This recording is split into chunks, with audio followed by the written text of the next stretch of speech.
On today's video, we're going to be going over what motor mounts I used on my LS Swap today. This is the C30. It's a square body. It's the same as a C10, K10, K20, R20, whatever truck you got. If it's a square body, this body style, these is the mounts I used. Some people say you need super expensive motor mounts, some special mounts, when you actually don't. This is the motor mounts I used. Right here you can see the adapter plate. I ain't got my headers on this engine yet because I ain't found a set that will clear the flave cylinder. Not to mention the PTO down there. The set of long tubes that I got, I tried to fit, it smacks the flave cylinder. And this one fits really good, but it rams right into the PTO pump because my square body is not just a regular square body, it's a rollback. So I got a PTO fitment to work around, and I got a flave cylinder. But I'm going to show you some of the crimps and everything, how the oil pan fits. This is a stock factory truck pan. This engine is a 6.0 I built on the channel. You can check out my playlist, LS Engines and More, and it'll have the full build of this engine. But that's the stock truck pan. It's behind a SM465. I have a video talking about all that coming soon. But the fitment on these is just these cheap little adapter plates, lsperformance.com, and I think it was about $20 for the set or so. I bought like 4 sets at one time because not only did I use them in this, they're the same mounts I used on the LS Swap in the 3rd Gen Camaro. And not only did I use them mounts on the 3rd Gen Camaro, I have used them in a factory 2.8 S10 that I put LS in. Only difference is you got to flip them. The passenger side mount, you need to put it on the driver's side and then put your mount kind of towards the back. See, they're very universal. I've explained on the truck.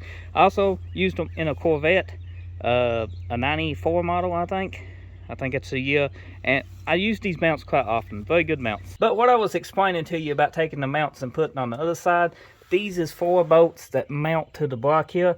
So if you do have a project other than a square body, you can buy these mounts and just bolt this side on the driver's side, and then your clamshell can come further back. You have all this more adjustment if you don't need to go forward. Let's check the clearance.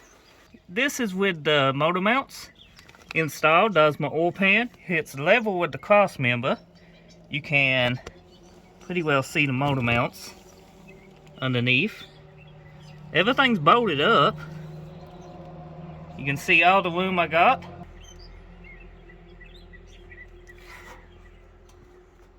There are no clearance issues whatsoever. Now the cool thing is about these mounts, if you buy these adapter mounts like I got, is the main last bolt hole here. The one you adjust, the main last bolt, you put this in. It's the same exact placement as your factory small block Chevy. So if your truck had a 350, 305, 327, 307, 454, big block, it don't matter. If you use these mounts, use the main last bolt hole. In the description below, I'll link a video of me installing these motor mounts so you can see exactly what hole placement I used. And the great thing about using the mounts on these last holes, and it's being a fixed mount, is you don't have to fly them to adjust, because you can get your motor placement off by using them mounts that you can fly and stuff, because you can actually cock the motor in if you ain't careful and put stress on your bushings and your tail shaft bushing and stuff for your drive shaft, because it might cock the motor mounts a little and your transmission mount and get everything off. So I prefer these mounts because they fixed mounts, and with it being in the factory location means your transmission, if it's still in the truck, will bolt up. It won't give you no trouble. And you can see this one fits perfect. Stock big block motor mounts down here. Does work on stock small block motor mounts. Clamshells, stock. The only thing I used was these adapter plates. And before you comment that you can't use a bottom AC pump with this style mounts, well, you can't. Well, technically you can, but it takes a little bit of work. You will need to pretty well trim this just a little, about back to here, and then move this motor mount over right here, or undo it from the frame and just move it a little bit and move your placement, and you can use a lower AC pump. I didn't do that because I didn't want my AC pump at the bottom of the truck, and they had a little bit of flame issues sometimes, but I just didn't want that. I'm gonna go with the pancake style pump here. You just run a different belt. They sell a very affordable bracket, and then that lets me use pretty much factory AC lines, which I'm going to add AC to this. I done got a factory AC box. But that's the motor mounts I used. It's pretty straightforward. You know, if you had a factory stock 4.3 small box Chevy, or you know, a big box Chevy, these mounts let you reuse everything in the stock location. No adjustment, no fighting, it just works. But there's still more I need to do on this engine. I got to find me a set of headers.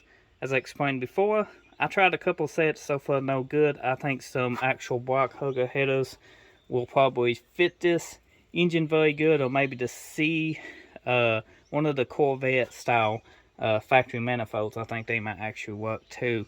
But it's getting very expensive very quick when you try different headers, and none of them fits. I still got to do all the fuel system plumbing. Not only do I still got to do the fuel system, I still got to figure out how I want to do a steam vent right here for the LS. I might tap into the water pump. That's something that not a lot of people do, but you can do. And run, you know, just a hose here to there. Once I figure out which radiator do I want to use. If I use this factory one, it's got the place for that hose. It's right down here. And if I use my stock one I had in it, it don't. But that's a pretty new radiator. This one's like out of one of the older trucks. Then I got to build the wiring harness. You know, there's not much to do, but there's still quite a bit to do, if that makes sense. When you get your engine in to this point, it's setting in there, it's all bolted up, and you're doing your headers, the wiring harness, your fuel system. This is where it starts to nickel and dime you to death, because it's all the little stuff you're going to need.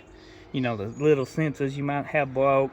But I'm rambling on. If you're new, get subscribed, and thanks for watching.